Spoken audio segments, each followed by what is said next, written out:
तो दोस्तों आज इस वीडियो में हम बात करने जा रहे हैं बीएड और डीएलएड के बीच में हो रहे एक नए राज्य के बीच में विवाद के बारे में।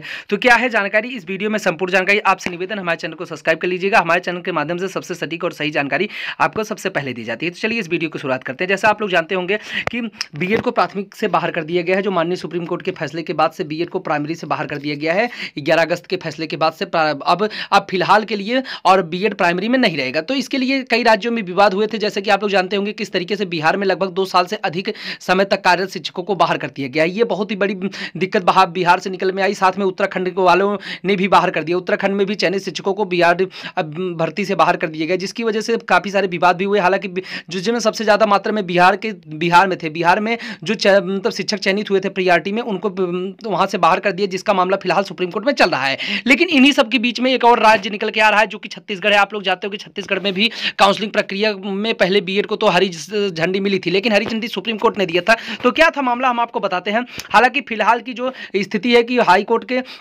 छत्तीसगढ़ हाई कोर्ट में भी विवाद चला है और उसमें कल की डेट में पूरा लगभग 2 घंटे से ज़्यादा बहस चली है। लेकिन उसके पहले हम आपको बताते हैं क्या हुआ था। जैसे कि आप लोग जानते हो कि जोधपुर हाई कोर्ट में जब एनसीटी के गजट को खारिज करने के लिए वहां पर सबसे पहले मुकदमा किया गया था, तो जिस पर सुनवाई की गई और वहां के जोधपुर के हाई कोर्ट ने सीधा एनसीटी के गजट को रद्द माना था। लेकिन उसके बाद फिर बीएड के कैंडिडेट सीधा सुप्रीम कोर्ट चले गए और वहां पर देवेश शर्मा और आज के संबंध में एक याचिका दर्ज कराई गई। लेकिन सबसे बड़ी बात यह थी कि वहां पर जोधपुर हाई कोर्ट को फैसले को कभी भी सुप्रीम कोर्ट ने गलत नहीं साबित किया है, मतलब वहां पर उसको कभी रोका नहीं है। तो और जोधपुर फैसले के बाद ही छत्तीसगढ़ का नोटिफिकेशन जारी किया गया था। यानी जो एनसीटी का गजट पर जोधपुर ने पहले ही फैसला दे दिया था, उसी के बाद कुछ ही दिनों के बाद यहां का नोटिफिकेशन आया। यानी कि उस हिसाब से तो ये नोटिफिकेशन गलत था, लेकिन जिसके बारे में अब फिर बाद में केस चलता रहा। और उसके बाद हालांकि बाद बीएड वालों को जो है जब यहां पर काउंसलिंग के लिए रोका गया था, तो वो लोग सुप्रीम कोर्ट में गए थे। सुप्रीम कोर्ट माननीय सुप्रीम कोर्ट ने यह बात कही है कि बीएड को वहां पर जो है आप लोग काउंसलिंग के लिए मौका दीजिए। देखिए वहां पर चयन प्रक्रिया या योग्य है कि नहीं योग्य, ये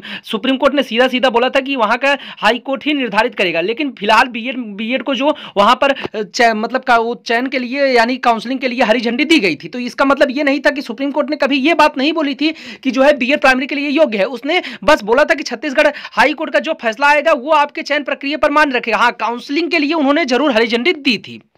लेकिन अब वही बात फिर से निकल के आई कि जो कि फैसला भी हुआ था, जो जिसमें लगा हुआ था, जिसके लिए सुप्रीम कोर्ट ने बोला था कि आखिर छत्तीसगढ़ हाई कोर्ट जो डिसीजन देगा वही मान्य किया जाएगा। तो छत्तीसगढ़ हाई कोर्ट में कल की डेट में लगभग 2 घंटे से अधिक समय तक यहां पर बहस चली है। 2 घंटा बहुत बड़ा बात होता है किसी एक सिस्टम मतलब एक केस को लेकर चलाने के लिए। वहां पर बहस चली और लगभग बिना रुकावट के लगभग 2 घंटे तक बहस चली है, जो इसमें बीएड के पक्ष रखे गए और साथ में डीएलएड के भी पक्ष रखे गए। बीएड की तरफ से सरकार के वकील थे जो कि बीएड का लगातार पक्ष रखते हैं। हालांकि उसमें कई सारी ऐसी बातें थी जज साहब अब इसका जो है ऑर्डर रिजर्व हो चुका है, माने ऑर्डर क्लियर हो गया है कि क्या थी जानकारी। अब इसके बारे में जब ऑर्डर आएगा तो साफ साफ दिखाई दे देगा। उसमें दोनों वकीलों ने पक्ष रखे, लेकिन इसके बाद ऑर्डर को रिजर्व कर दिया गया। हालांकि सबसे बड़ी बात उसमें कई सारे वीडियो भी वायरल हुए हैं, जो कि आप लोग देख भी सकते हैं। हालांकि उस वीडियो में जज साहब ने यह बात की, जब बीएड के वकील ने यह बात बोला है कि बीएड बहुत ही अच्छी डिग्री है और हायर डिग्री है, उसको किसी भी चीज के लिए एलिजिबल किया जा सकता है, तो वहां पर एलिजिबल किया जा सकता है। तो वहां पर जज साहब ने एक बात बोली है। उन्होंने बोला कि जो है जहां पर सुई की जरूरत होती है वहां तलवार से काम नहीं किया जा सकता। इसका मतलब आप